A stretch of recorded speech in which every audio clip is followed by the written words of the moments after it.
PTI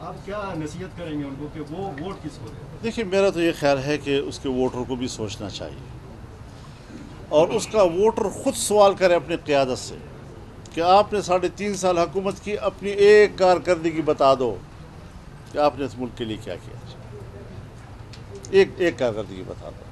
جو ہمارے منصوبے تھے وہ سب نیچے چلے گئے۔ ملک کی معیشت آ گئی انڈوں اور کٹوں پہ۔ جو پبلک ٹو پبلک گاؤں میں ایک دوسرے کے ساتھ کر رہے تھے اس کو ریاست کی سطح پر، تو آپ خود اندازہ لگائیں کہ ملک کی معیشت کو کہاں پہنچا دیا گیا، اور جس نے ان کو ووٹ دیا ہے وہ کیا اپنے آپ کو اس کا ذمہ دار نہیں سمجھے گا؟ کیا وہ یہ نہیں سوچے گا کہ میرے ووٹ سے ایک اتنا بڑا مجرم جو ہے وہ پاکستان پر مسلط رہا اور اس نے پاکستان کا بیڑا غرق کر دیا؟ یعنی آپ سوچیں کہ 2017-18 کو جو بجٹ میں پاکستان کا گروتھ ریٹ بتایا گیا تھا اور جو بڑے بڑے منصوبے ملک میں چل رہے تھے، کیا وہ سب نیچے نہیں آ گئے؟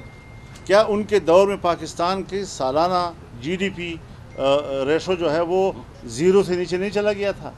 یہ ساری چیزیں ہر آدمی کو جاننا چاہیے۔ اگر وہ واقعی نظریاتی لوگ ہیں، اگر اس کو واقعی پاکستان کی فکر ہے، اگر اس کو اپنی خوشحالی کی فکر ہے، تو ان ساری چیزوں کو کارکردگی کی نظر میں دیکھنا چاہیے کہ ملک کو کون آگے بڑھانا چاہتے ہیں اور پاکستان کا دیوالیہ کس نے کیا ہے، اخلاقی لحاظ سے بھی، مالیاتی لحاظ سے بھی، اور ہر لحاظ سے ملک نیچے چلا گیا ہے۔ اس ملک کو دوبارہ اٹھانے کی ضرورت ہے۔ اگر دوبارہ کوئی سمجھتا ہے کہ عمران خان دوبارہ آئے گا اور ملک کو بنائے گا، تو لا یلدغ المؤمن من جحر واحد مرتين، کہ مومن ایک سوراخ سے 2 مرتبہ نہیں ڈسا جاتا۔ پابندی ہونی چاہیے جی PTI پہ پابندی ہونی چاہیے۔ میرے خیال میں یہ فیصلہ تو عدالت نے کرنا ہے، اگر عدالت غیر جانبدار ہو، ورنہ میری نظر میں تو اس پارٹی کو ہونا ہی نہیں چاہیے۔ مولانا صاحب یہ مومن سے مراد کیا اسٹیبلشمنٹ ہے یا عوام؟ عوام کو میں کہہ رہا ہوں، عوام کو کہہ رہا ہوں۔ مولانا صاحب یہ بتائیں جماعت اسلامی ڈاکٹر عافیہ صدیقی کی رہائی کا مطالبہ کری ہے، اس سارے اس میں آپ کا کردار کیا ہوگا؟ آپ کی جماعت کا کیا کردار ہوگا؟ ان کا ساتھ دیں گے؟ مجھے تو پتہ نہیں ان کی کاوشیں کہاں ہیں، مجھے تو نہیں نظر آ رہی۔ کوئی ہے؟ سینیٹر مشتاق گئے بھی تھے، ان کے ہاں گئے تھے، تو اس طرح سینیٹر طلحہ صاحب بھی گئے تھے، ملاقات بھی ہوئی تھی، ان کی تصویریں بھی وہ لائے تھے، میں بھی ان کے گھر گیا ہوں، ہم نے بھی بڑے ٹھیک ٹھاک ان کے ساتھ یکجہتی کا اظہار کیا تھا۔ لیکن اب رکاوٹ کیا ہے، یہ وہ راز کی بات ہے جو نہ مجھے کوئی بتانے کو تیار ہے نہ آپ کوئی بتانے کو تیار ہے۔ مولانا صاحب یہ بتائیے کہ آپ نے کہا کہ عمران خان کی دوری حکومت میں پاکستان کی شناخت بین الاقوامی سطح پر ایک سیکولر کے طور پر کیا گیا، کون سے اقدامات کی؟ میرے خیال میں یہ صرف عمران خان کی حکومت تک محدود نہیں ہے، یہ کافی عرصہ پیچھے جائیں آپ، گزشتہ 10-12 سالوں میں یہ پورا دورانیہ اس پر مشتمل ہے۔ اس صوبے میں آپ دیکھ نہیں رہے کہ PTI کی ہے کوئی نرم ہو رہے، کیونکہ ابھی تک کوئی خاص تیاری نہیں ہوئی، اور پنجاب سے جو گرفتار ہو کے آتے ہیں وہ عدالتوں سے منٹوں میں رہا ہو جاتے ہیں۔ اس کے ساتھ ہی پریس کانفرنس کرتے استحکام پاکستان میں آ کر صاف ہو جاتے ہیں، کیا یہ صحیح عمل ہے؟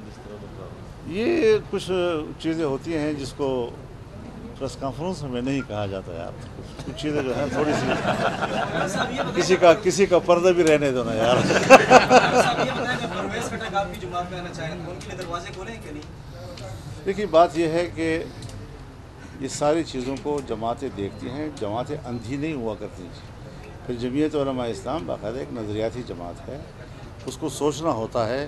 میں کہتا ہوں کہ اگر ایک شخص جمعیت میں آنا چاہتا ہے، جمعیت کے دروازے ہر آدمی کے لیے کھلے ہیں، لیکن جمعیت میں آنے سے بھی اس کا جرم معاف نہیں ہو جاتا جی۔